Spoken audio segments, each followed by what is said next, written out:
Welcome to the Imran Academy. I'm talking about Mathematics Science Group Unit 1 and 2. Most important board questions in this lecture. So let's start the lecture right away. तो ये है जी हमारा पहला सवाल. इसे हमने factorisation के ज़रिए से सॉल्व करना है. शॉर्ट क्वेश्चन है, काफ़ी इजी लग रहा. सबसे पहले क्वेश्चन लिखते हैं. अब इसे करते हैं simplify.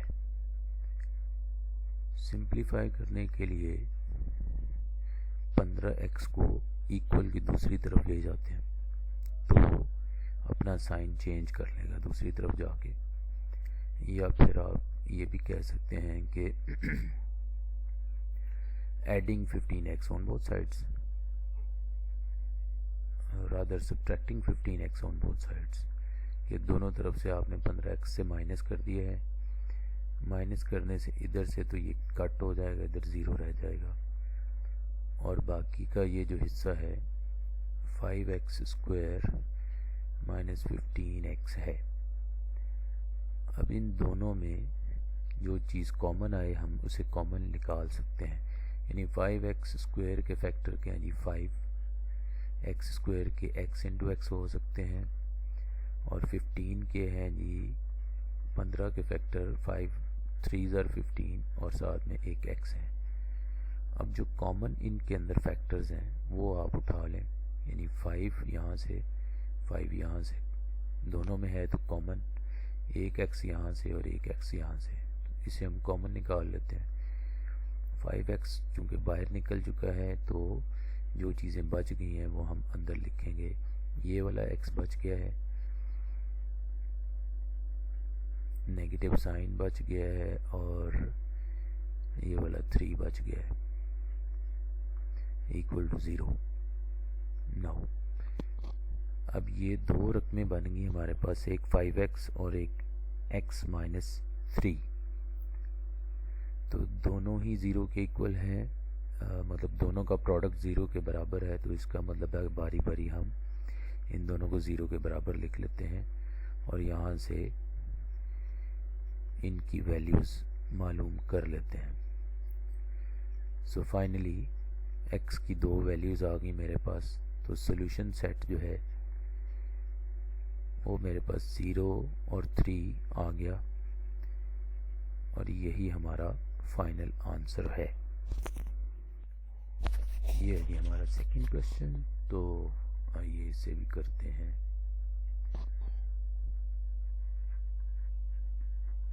Solution 3x plus 18 square root के अंदर है और x है. तो सबसे पहला काम तो हमने करना है जी स्क्वायरिंग बोथ साइड्स ताकि जज़र की अलामत ख़त्म हो जाए. सो स्क्वायरिंग both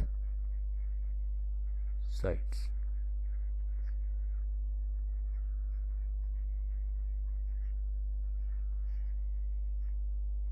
ऐसे और ऐसे दोनों का स्क्वायर ले लिया. स्क्वायर से स्क्वायर रूट साइन कैंसिल हो जाएगा तो यहाँ पे आ जाएगा 3x प्लस 18 और यहाँ पे x का स्क्वायर हो जाएगा तो x स्क्वायर. अब सारी रकमें एक साइड पे कर लेते हैं, इधर 0 और ये रकमें उठा के दूसरी तरफ ले जाते हैं तो इनके साइन तब्दील हो जाएंगे. पहले ये जमा के थे अब ये माइनस के हो गए. अब थोड़ा इसे अरेंज करके लिख लेते हैं ऐसे. अब हमने करनी है जी फैक्टराइजेशन जो आप को बहुत अच्छे तरीके से आती है. करते क्या है कि पहली और आखिरी रकम को रफ अमल में हम ज़रब दे देते हैं. यानी पहली रकम x स्क्वायर है और आखिरी रकम है 18. दोनों को ज़रब दिया तो 18x स्क्वायर हो गए. अब इसके हमने बनाने होते हैं जी फैक्टर्स. दो फैक्टर इस तरह के बनाएं कि जिन्हें जमा या माइनस करने से दरमियान वाली रकम जवाब में आ जाए. तो अगर मैं 18 को देखूं तो 6 × 18 होता है और x स्क्वायर का एक x यहाँ पे लगा लेते हैं, एक x यहाँ पे लगा लेते हैं. अब अगर 6x में से 3x माइनस हो जाए तो 3x आ जाता है दरमियान वाला। लेकिन चूंकि हमें माइनस का 3x चाहिए, लिहाजा इस रकम के साथ माइनस लिख लेते हैं और इसके साथ जमा। तो अब मिडल वाली ये वाली रकम नहीं लिखेंगे, इसकी जगह पर हम लिखेंगे 6x जमा 3x और आखिरी रकम वैसे ही लिख देंगे -18 बराबर है 0। लें जी, रकमें पहले 3 थी, अब हमने 4 कर ली हैं। तो पहली दो रकमों में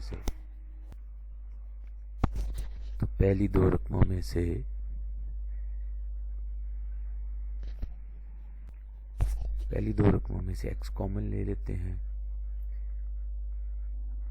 और अगली दो रकमों में से 3 को कॉमन ले लेते हैं, क्योंकि 3 के पहाड़े में 3 भी और 18 भी आ जाता है। तो 3 छिके 18 होता है, तो 6 इधर लिख लिया। अब यहाँ से x - 6 दोनों रकमों में से कॉमन आ गया, पीछे रह गया x जमा 3 और ये दोनों 0 के बराबर हैं, तो हम भी 0 के बराबर बारी बारी इन्हें रख लेते हैं। यानी दोनों का प्रोडक्ट 0 जनरेट कर रहा है। इसका मतलब है either x - 6 equals to 0, either लिख लें, और x + 3 इक्वल टू 0।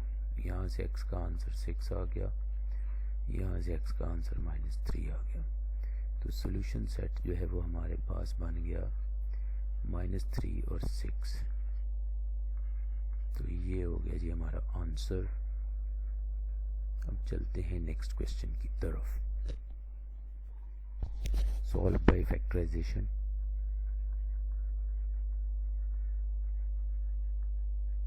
ये भी क्वेश्चन आपका उसी टाइप का है।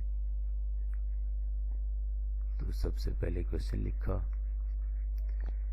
इसमें अब दो तरीक़ों से कर सकते हैं। एक तो ये है कि 9 को बराबर की दूसरी साइड पे ले जाएं और उसके बाद स्क्वायर रूट ले लें जी दोनों तरफ का, taking square root on both sides.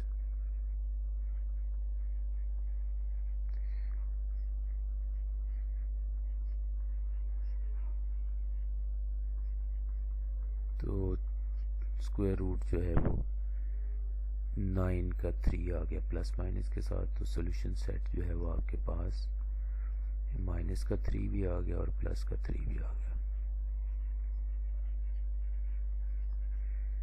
अच्छा, एक तो तरीका ये है, और अगर आप इसे किसी और अल्टरनेट तरीके से करना चाहें, वैसे आसान तो यही है। अल्टरनेट मेथड आपका तो ये है जी, अल्टरनेट मेथड हमारे पास ये वाला फार्मूला यूज़ कर लिया है। a square - b square equal होता है a + b × a - b। a का मतलब है कि कोई भी रकम यहाँ पे हो सकती है, b का मतलब है कि b की जगह पे कोई भी रकम हो सकती है। जैसे a की जगह पर मेरे पास इस वक्त x स्क्वायर x है उसका स्क्वायर, और 9 को मैं 3 का स्क्वायर लिख सकता हूँ। तो ये फार्मूला लग गया, और इसमें पहली रकम को इक्वल टू 0 कर लेंगे और फिर सेकंड रकम को भी 0 के बराबर कर लेते हैं। तो यहाँ से हमारे पास x के 2 आंसर निकल आते हैं। तो फिर से आपका सॉल्यूशन सेट जो है वो -3 और 3 बन जाएगा। ये जी हमारा नेक्स्ट क्वेश्चन, और इसे हम सॉल्व करते हैं। इसमें भी हमने फैक्टर्स बना लिए हैं जिसके पहली और आखिरी रकम को ज़रब दी है, और ज़रब देने के बाद जो चीज़ आई है उसके हमने यहाँ पे फैक्टर्स कर दिए हैं। 2 के पहाड़े पहले तकसीम किया है, 2 और 76 152 होता है। फिर 76 के फैक्टर कर लिए हैं 2 38, 76 के बराबर। फिर 38 के फैक्टर कर लिए हैं 2 19, 2 को 19 से ज़रब दें तो 38 आ जाता है। अब इस 2 जो कि 3 दफ़ा आया है तो इनको मल्टीप्लाई किया तो 8 आ गया, और 19 है, इनके साथ x लिख लिए हैं। तो 19x में से 8x निकल जाएं तो 11x आ जाता है। देयरफॉर ये हमारे फैक्टर्स बन गए जी इसके। यहाँ पे हम लिख सकते हैं 19x + 8x, और अब उसी तरह से रकमें 4 हो गई, पहले 2 थी, पहले 3 थी, अब 4 हैं। तो दो दो का पेयर बना के इसमें से कॉमन चीज़ें निकालते हैं। पहले में से आपने x की स्मॉलेस्ट पावर को कॉमन लेना होता है। x की पावर 2 है, यहाँ पे 1 है, तो कॉमन हमारे पास 1 आ गई। इसी तरह से यहाँ से 8 को कॉमन ले लें तो 8 1 ज़र 8, 8 15 में से 8 निकल गए तो 7 और 8 9 है 72। तो ये आपके पास x माइनस 19 आ गया और x जमा 8 बराबर 0 के। उसी तरह से आइदर और करते हुए x माइनस 19 को 0 के बराबर लिख लेंगे और x जमा 8 को भी 0 के बराबर लिख लेंगे। यहाँ से x का आंसर 19, यहाँ से x का आंसर -8। तो सॉल्यूशन सेट हमारे पास बन गया -8 और 19। तो ये है जी हमारा आंसर। चलते हैं नेक्स्ट क्वेश्चन की तरफ। ये जी हमारा नेक्स्ट क्वेश्चन, इसमें हमने करना है discuss the nature of the roots of the equation, यानी इक्वेशन के रूट्स की नेचर बतानी है कि रूट्स की नेचर क्या आएगी। हमारे पास स्टैंडर्ड क्वाड्रेटिक इक्वेशन होती है ax² plus bx plus c equal to 0। तो यहाँ से आप कंपेयर कर सकते हैं कि a किसके इक्वल है, b किसके इक्वल है और c किसके इक्वल है। यानी a हमारा जो है वो 2 के इक्वल है गिवन इक्वेशन के मुताबिक, b जो है वो -7 के इक्वल है और c जो है वो 3 के इक्वल है। अब डिस्क्रिमिनेंट निकालने के लिए हमारे पास एक फार्मूला है, डिस्क लिख लेते हैं हम इसे शॉर्ट करके। तो b² - 4ac ये हमारे पास फार्मूला होता है। इसमें वैल्यूज़ पुट करते हैं। b की जगह पे -7 आ गया, उसका स्क्वायर, a की जगह पर हमारे पास 2 है और c की प्लेस पर 3 है। तो -7 का स्क्वायर करेंगे तो प्लस में ही आंसर आता है। स्क्वायर नेगेटिव नंबर का भी लें तो पॉजिटिव आंसर देता है। और इनको मल्टीप्लाई कर लेते हैं जी। 4 2 ज़र 8, 8 3 ज़र 24। तो ये डिस्क्रिमिनेंट हमारा जो है वो 25 आ गया। अच्छा, अब हमने ये बताना है कि जो इस इक्वेशन के जो आंसर निकलेंगे, इसके जो इक्वेशन के आंसर्स निकलते थे x के 2, उन्हें हम रूट्स भी कहते हैं। तो रूट्स की नेचर बतानी है कि रूट्स कैसे होंगे। अब 25 को मैं 5 का स्क्वायर लिख सकता हूँ। अब इसके अंदर आपको ये डिस्क्रिमिनेंट की प्रॉपर्टीज़ का पता होना चाहिए। तो मैं यहाँ पे लिख देता हूँ कि अगर डिस्क्रिमिनेंट ग्रेटर देन 0 हो, यानी कि पॉजिटिव नंबर हो, तो हमारे रूट्स हैं वो रियल होते हैं और अनइक्वल होते हैं। इसी तरह से अगर डिस्क्रिमिनेंट हो तो पॉजिटिव ही हो, यानी ग्रेटर देन 0 हो, लेकिन परफेक्ट स्क्वायर भी बन रहा हो, जैसे कि 25 जो है वो 5 का मुरब्बा बनता है। तो रूट्स होते हैं रियल, रैशनल और अनइक्वल। तो हमारे इस केस में यही आंसर बन रहा है। तो हम क्या कह सकते हैं, चले मैं बाकी प्रॉपर्टीज़ भी लिख देता हूँ। यानी इसका तो आंसर सीधा ये आ गया, रियल, रैशनल और अनइक्वल। अब एक और हम बात कर लेते हैं कि अगर डिस्क्रिमिनेंट का आंसर 0 आ जाए तो फिर क्या होता है। फिर रूट्स जो हैं वो रियल, तो पॉजिटिव होने की वजह से नेगेटिव से बड़ा नंबर है, चाहे वो 0 भी है, तो रूट्स रियल ही रहते हैं। तो 0 की कंडीशन में भी रैशनल रहते हैं। एंड इसमें ख़ास ये फ़र्क पड़ता है कि इक्वल हो जाते हैं। ये एक ही केस है जिसमें रूट्स इक्वल होते हैं।